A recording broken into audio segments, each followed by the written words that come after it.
ক্ষুদ্র নৃগোষ্ঠী ব্যতিরেকে একটি দেশের সামগ্রিক জনগোষ্ঠীকে কল্পনা করা যায় না বা পূর্ণতা পায় না। এর অর্থ এই যে বিশ্বের প্রতিটি দেশের জনগোষ্ঠীতে ক্ষুদ্র নৃগোষ্ঠী রয়েছে।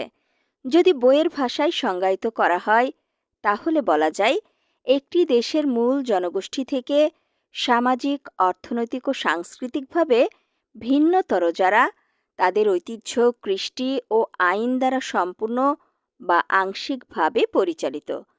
দক্ষিণ এশিয়ায় যতগুলো ক্ষুদ্র নৃগোষ্ঠী রয়েছে, মুন্ডাকে তার মধ্যে বৃহৎ পরিসরের হিসেবে বিবেচনা করা হয়।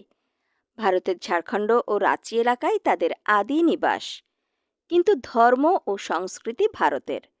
ঝাড়খণ্ড ও ছত্তিশগড় রাজ্যের ছোটনাগপুর অঞ্চল, মধ্যপ্রদেশ, ওড়িশা এবং পশ্চিমবঙ্গে তাদের বাস। বাংলাদেশের পার্বত্য অঞ্চল ও সংরক্ষিত বনাঞ্চলে ছড়িয়ে থাকা